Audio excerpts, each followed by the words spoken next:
প্রিয় ভিউয়ার্স, আসসালামু আলাইকুম। আমন্ত্রণ হুমায়রা কুকিং চ্যানেলে।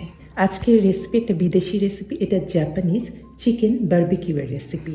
কিভাবে পারফেক্টলি স্টেপ বাই স্টেপ বা টিপসগুলি অনুসরণ করে বাসাতে একদম রেস্টুরেন্ট স্বাদে এই জাপানিজ বারবিকিউ চিকেন, এটার নাম তেরিয়াকি, তৈরি করবেন, সেটাই আজ আমি আপনাদের সাথে শেয়ার করব।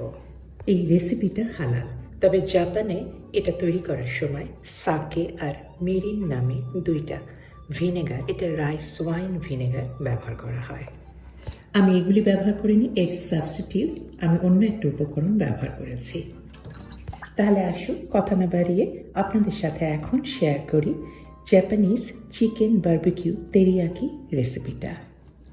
আমি এই ধরনের চিকেন পিস নিয়েছি, থাই চিকেন পিস। এটা চামড়া সহই নিয়েছি।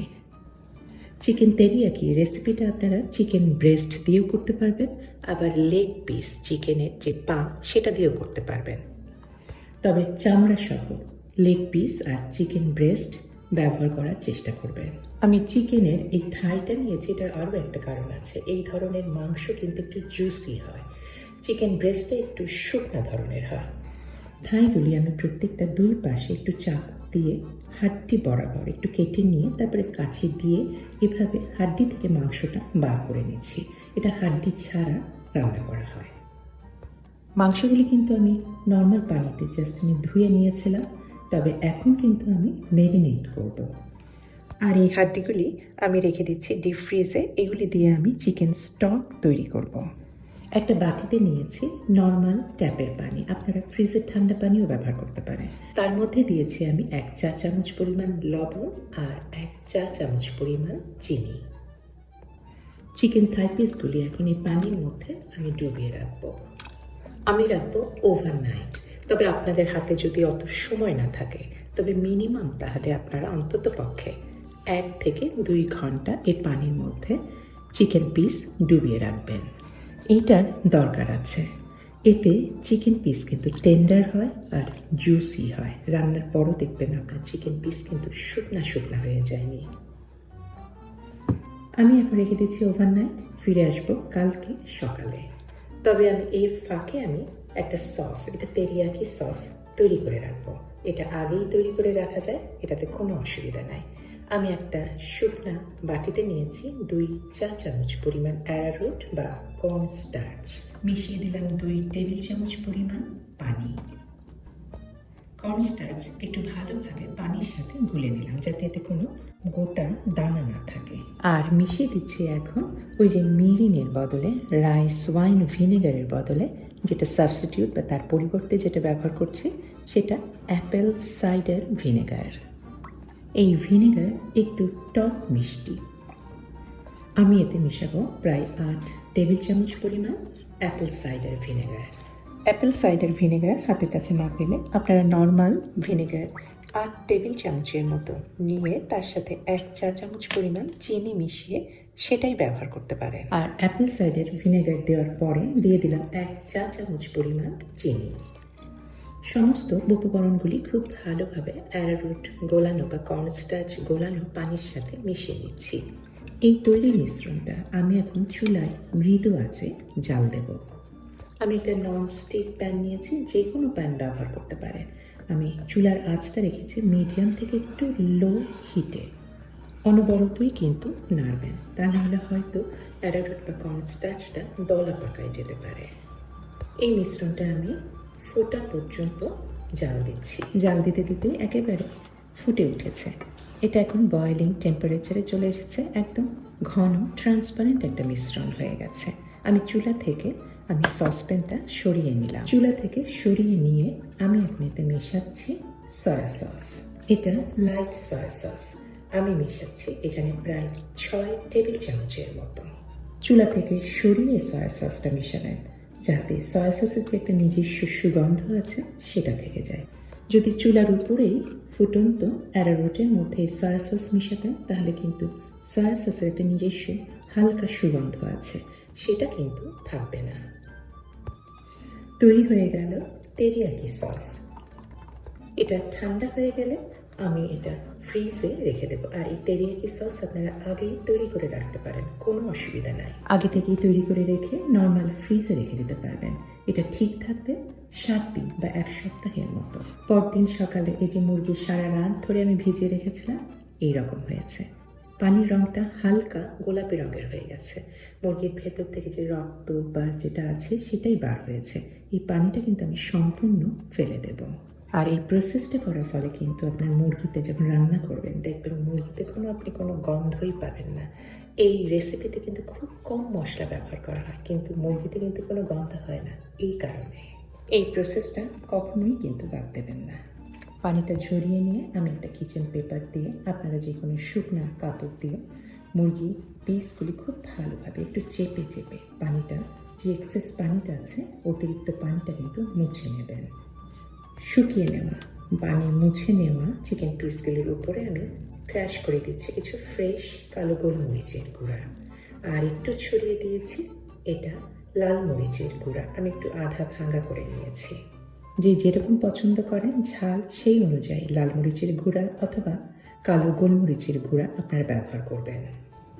তেরিয়াকি শুরু করার আগে এই প্রসেসগুলি করবেন। এখন আর একটা প্রসেস আছে, তবে এটা লেন্দি, ওরকম ওভারনাইট কোনো না, জাস্ট 5-6 মিনিটের মতো। আমি একটা শুকনা প্লেটে এটা ময়দা নিয়েছি। ময়দার মধ্যে প্রত্যেকটা চিকেন পিস আমি চেপে চেপে দুই দিকে, চামড়ায় এবং চামড়া ছাড়া দুই দিকে উল্টিয়ে পাল্টিয়ে খুব ভালোভাবে ময়দাটা মাখিয়ে নিচ্ছি বা কোট করে নিচ্ছি। আর চিকেন পিসগুলি আমি রেখেছি চামড়াটার উপরের দিকে রেখে, যাতে এখনও তো কিছুটা ময়েশ্চার বা পানি আছে চিকেন পিসে, যেটা চামড়াটা যদি প্লেট বরাবর রেখে দেন তাহলে হয়তো আবার চামড়াটা সগি বা একটু ভেজা ভেজা হয়ে যেতে পারে। আর তার ফলে কিন্তু এই চামড়াটা ক্রিস্পি হবে না, চামড়াটা তখন একটু সগি বা একটু নরম হয়ে যাবে। এই কারণে এইভাবে রেখেছি। সমস্ত পিসগুলি, থাই পিসগুলি মাখানো হয়ে গেল ময়দা দিয়ে। এখন রান্নাটা শুরু করব। আমি একটা ননস্টিক প্যানে আমি এটা সাদা তেল দিচ্ছি। এখানে আপনারা তিলের তেল বা সেজাম অয়েল সেটাও ব্যবহার করতে পারেন। আমি দিয়েছি 2 টেবিল চামচের মতো। থাই পিসগুলির চামড়ার দিকটা নিচে রেখে উপরের দিকে রেখেছি, যেটা থেকে চামড়াটা নাই। এইভাবে রাখবেন, কারণ প্রথমে চামড়াটা দিক দিয়ে কুকড হবে। চামড়াটাই হবে এখন আসলে মচমচে, সেইভাবেই আমি রান্না করবো। চামড়ার রংটাও চেঞ্জ হতে থাকবে। আর কিছু করারই দরকার নেই। আর প্যানটা কিন্তু আর একটা কথা বলতে ভুলে গেছি, থাই পিসগুলি যখন দেবেন বা মুরগির মাংসগুলি প্যানে দেবেন তখন প্যানটা কিন্তু সম্পূর্ণ ঠান্ডা থাকবে। তেলটা গরম করার কোনো দরকার নেই, এটা আস্তে আস্তে গরম হবে। আর এখন আর একটা জিনিস, ঢাকনাটা সম্পূর্ণ ঢেকে দেবেন না। ঢাকনা দিলে এভাবে অর্ধেক করে রাখবেন। আর আমি ব্যবহার করছি অ্যালুমিনিয়াম ফয়েল। এইভাবে কিছুটা কিন্তু ফাঁক করে রেখেছি, এটা করে রাখবেন যাতে ভেতরে স্টিমটা বা বাষ্পটা রান্নার সময় যেটা হয় সেটা যেন বার হয়ে যেতে পারে। সেটা যদি এর ভেতরেই থেকে যায় তাহলে কিন্তু মুরগির মাংসের এই রান্নাটা, এটা বারবিকিউ হবে না, এটা হয়ে যাবে মুরগির মাংসের রান্না, কারি রান্না হয়ে যাবে, সেদ্ধ সেদ্ধ ভাব চলে আসবে এর ভেতরে। রান্নার এই ছোটোখাটো টিপসগুলি, এই প্রসিডিওরগুলো বা প্রসেস বা সিস্টেমগুলো অবশ্যই একেবারে ফলো করবেন তেরিয়াকি চিকেন বাসাতে করার সময়। আমি 2টা পেঁয়াজ পাতা অথবা স্প্রিং অনিয়ন যেটা আছে তার গোড়ার দিকে 2টা টুকরা দিয়ে দিলাম।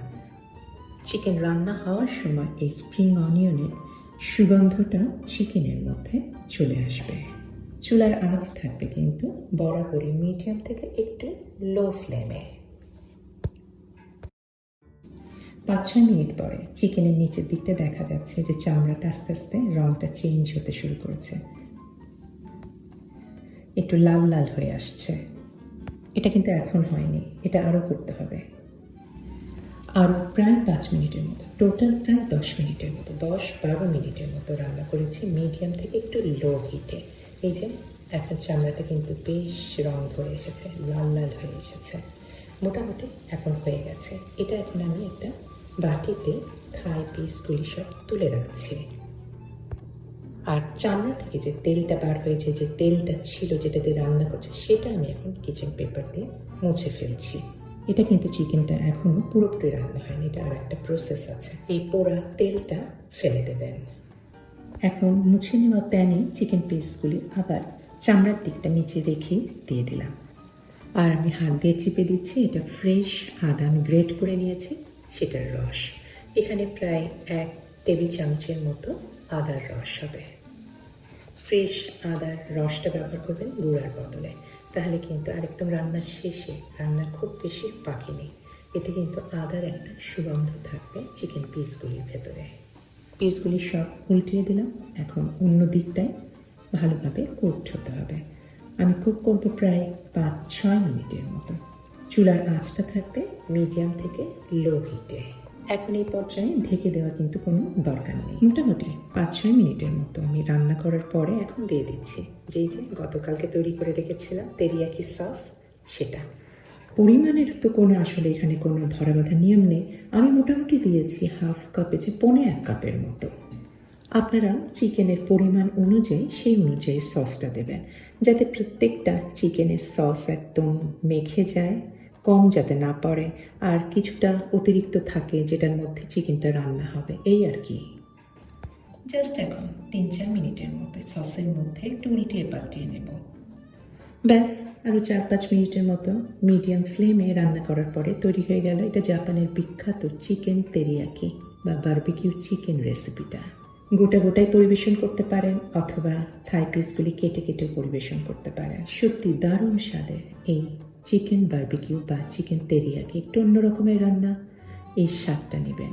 আর সার্ভিং ডিশে তেরিয়াকি চিকেনগুলি সাজিয়ে নিয়ে এটা একটু গার্নিশ করে নিচ্ছি সেজাম বা তেল দিয়ে। আমি তেলগুলি একটু শুকনো খোলায় জাস্ট কিছুক্ষণের জন্য হালকা আঁচে ভেজে নিয়েছি।